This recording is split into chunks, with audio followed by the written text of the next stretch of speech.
Good morning. Yes, it's still morning. I am the last talk before lunch, so I'm talking about food. Cool. This talk is just something fun I put together. I like to cook, and I'm learning hacking and stuff like that, so I found some similarities and thought it would be kind of fun to talk about. BSides is great for that kind of stuff. So, go to the next one. Okay. I'm not talking about simple stuff like takeout pizza and ramen noodles and cereal and stuff like that. Everyone does that kind of stuff, and I'm talking about taking your stuff to the next level, trying to figure out how to cook better. I'm also not talking about baking. Baking is hard and it takes precision.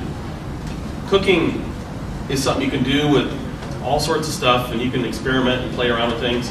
When you get into baking, you got to be like really precise with things, and there's a lot more techniques that go along with that. I'm also not talking about presentation. I suck at making food look nice. I put it on a plate, and it works. As long as it tastes good, that's what's important to me. So, a little bit about me. I love to cook. I love to eat. I started cooking probably around 10 years old. I was a latchkey kid, so from 4th grade on, I was home alone until my parents would come home from work. So I had to figure out how to cook and how to deal with snacks after school and stuff like that early on. By the time I was in high school, I was cooking 1 meal a week at least, full meal. My mom has lots and lots of spices and herbs and all this kind of stuff around the house. So I didn't have the ability to go and figure all this stuff out. This was well before Google and things like that. So I kind of had to learn by smell and taste. So I had to kind of figure things out and experiment, see what's going on. So in my day job, I do ICS SCADA assessments and designs. I'm an engineer and a programmer. Basically, I'm an electrical engineer that learned how to program, and I'm not a hacker. But as I've been learning a lot more about the hacker space and stuff like that, I kind of figured out there's sort of a mentality and a way that hacking kind of gets done. So this is my little thing of what the hacker mentality is. There's a lot of equipment, tools, resources, information, everything, all sorts of things out there. Sort of question everything. So why does it do that? What's this? Oh, that looks interesting. Let me go look into that. There's a lot of sort of this just questioning mentality. And then a lot of experimentation and figuring things out yourself. You can teach yourself a lot just by looking at online resources. There's tons of stuff out there. There's books and everything out there to learn from. And there's also a community of people that want to share this information with other people. So sharing with others, that's another big thing about hacker sort of mentality. And then teaching others what you know. So sharing with others just basic information and learning from others, but then also teaching it to other people and really trying to explain stuff to somebody else so you can learn it better yourself. So there's lots of equipment out there, cooking stuff and lots of different stuff on the network security side. There's lots of tools. There's lots of techniques. So you got grilling, barbecuing, baking, pressure cooks. You were bringing up sous vide last talk, roasting stews. On the right-hand side, you got assessments, audits, and packing and scanning, pen tests, war driving, all this kind of stuff goes on. And then there's resources, tons and tons of resources. This is actually pictures from my bookshelves here. So lots and lots of cookbooks out there, lots and lots of books on security and programming and different ICS kind of things and SCADA and all that kind of stuff's out there. Lots and lots of stuff online. Google's your friend. If you don't like Google, there's Bing, there's Yahoo, there's DuckDuckGo if you really want to be secure and all that kind of stuff. And then you can see there. And Food Network and Pinterest and places like that, they have tons of information. Recipes. Recipes are a good place to start. Same thing on the security side. Procedures. Everyone has a procedure for something. But if you want to learn something new, great. Do that. Do a recipe first. Figure it out. But then learn from there. If you're trying to make something very specific, if you know that you want to make this particular recipe and you need to reproduce it for a large number of people, or maybe you're trying to actually go and make it for a competition or something like that, yeah, do it with a recipe. A lot of times it's mostly just suggestions for amounts and times and temperatures and things like that. And there's always going to be a to-taste comment in a recipe because everyone likes it slightly different. Same thing with security. I mean, if you're trying to do something very specific, yeah, recipe's very good. Procedures, they're very good laying out. If you're doing a NERC SIP audit or something like that, you've got to lay out and have your checklist right there. But most of the time it's a suggestion for a workflow of how you would go about doing a pen test or something.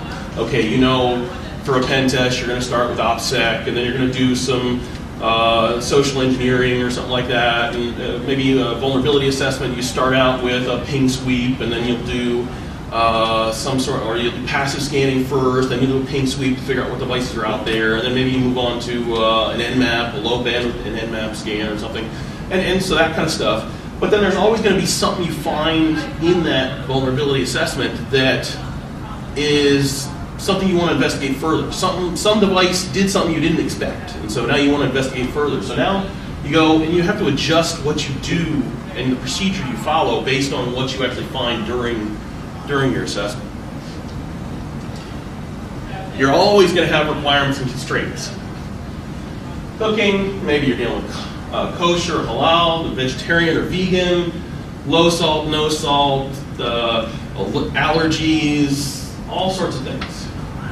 Maybe on the right-hand side, there's always going to be stuff you run into when you're running assessments or doing things.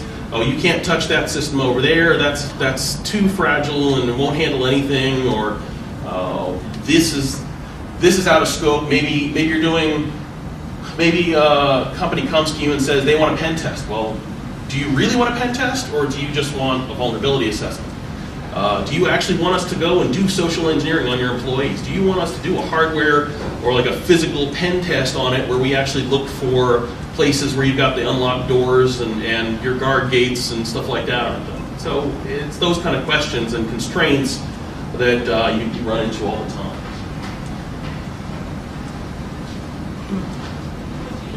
And experimentation, okay? These are a couple quotes from Thomas Edison. Experimentation is a big part of hacking. You've always got to try and experiment with new things, experiment with different techniques. Maybe you hear about this new software that's out there and you want to play with it, so you've got to figure out, maybe you set up a lab internally in your at your site or in your test system so that you can go and play around with it, and then you can actually add it to your list of things that you can actually claim that you can do as a consultant or whatever. Well, if you've never tried it, there's no way you're going to go and do it at a customer site probably. So you got to try it, and maybe you fail a couple times.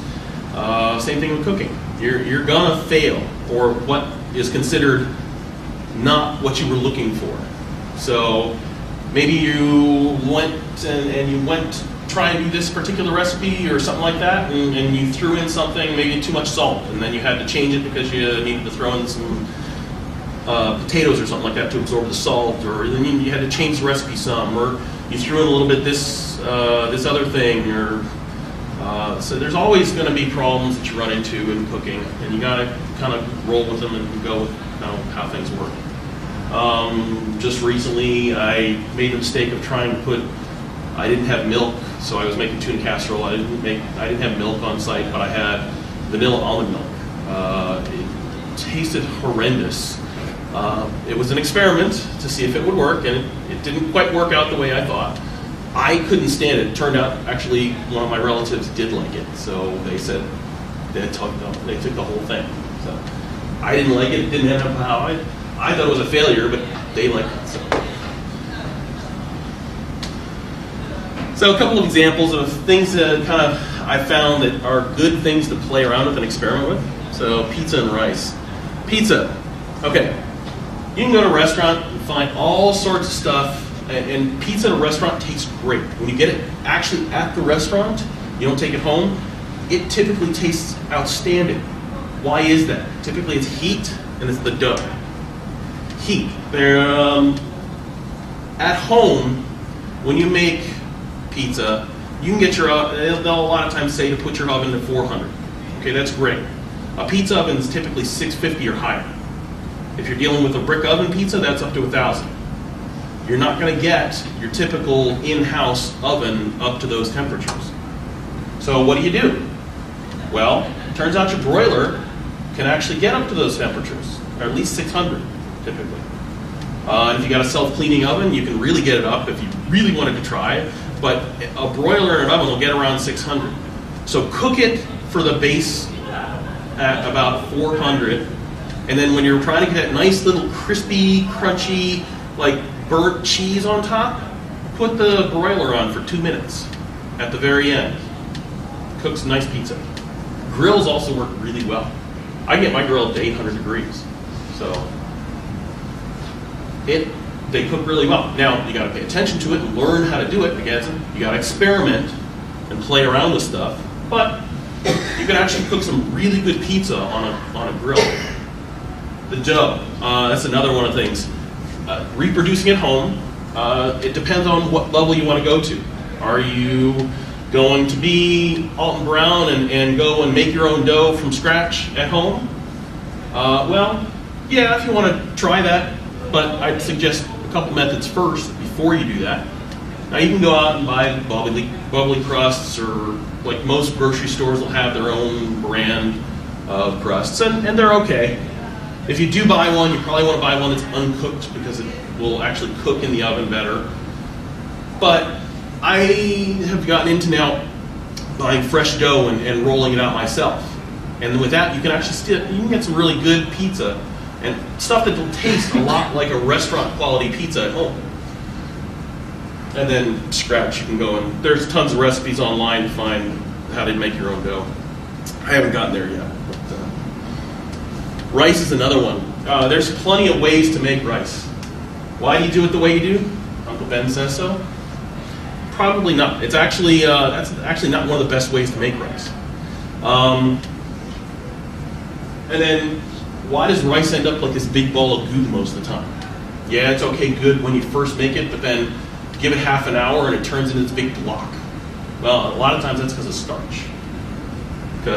So one of the first things you got to do is rinse your rice. Rinse off all that extra starch on the outside. Unless you're looking for sticky rice, like making sushi or making like rice balls or something like that, you probably don't want starchy rice, really gooey rice. So rinse it. It's real simple. Just take and rinse it in a bowl. You'll see it gets cloudy. Pour that water off, rinse it again. It'll get less cloudy, rinse it again. Maybe it's not cloudy at all at that point. So that gets off most of the starch. Next thing is boiling it. I've gotten into the point where I boil it like pasta. Pasta, you put a big amount of water and you boil it, and then you go and strain it off afterwards. And basically what happens is you're boiling it in enough water that can handle any extra starch that's on the rice. And then you get nice big fluffy rice afterwards. It doesn't stick together. You don't have to do this like, okay, it's got to sit there and you put the top on and then you don't touch it for 5 minutes or you don't touch it for 20 minutes or things like that. Actually, you don't have to worry about the amount of rice. You don't have to worry about the amount of water. You don't have to worry about how long it cooks. You do, but then again, you do it like pasta. You take a couple pieces out, you taste them. Are they done enough? Are they crunchy? Stuff like that. You can kind of experiment on the times. Figure stuff out. Microwave, that's another good thing. You can actually microwave rice and it'll come out pretty good. Usually, depending on the power of your microwave, about 11 minutes. But again, microwave is designed to heat water and make steam. What are you trying to do with rice? Heat water and make steam. So, you do a pretty good job with that. Sorry, I'm kind of wandering around. Hopefully, you're getting me. One of the other big things is you want to share what you do with others. It sucks to make food all by yourself because generally all you get is leftovers and dishes. So try and go and actually make food for others. Invite friends over, invite family over, and it'll give you motivation also to try and like make food, make something that's cool, make something that's different. You can kind of play around with things and get an idea what to do, but then really it's all about sharing stuff with others. And then teaching others. You got to teach the next people to learn how to do this better as well. So these are a couple pictures of my daughter. We're making sure to teach her early on, like how to cook. She's going and actually, she's flipping pancakes and stuff like that by herself now and using the stove, and she's 6. I'm hoping to get her to learn how to do all this stuff so that she can teach her kids and whatever. I'm also trying to make this fun. This is not about trying to make it a chore where she's got to do this because it's her responsibility. No, I want her to actually enjoy cooking. It's all about having fun with this. I think that's the end of my talk. I just kind of, as I said, it's kind of fun, some ideas that I've had as I've grown in my experience doing computer security and stuff.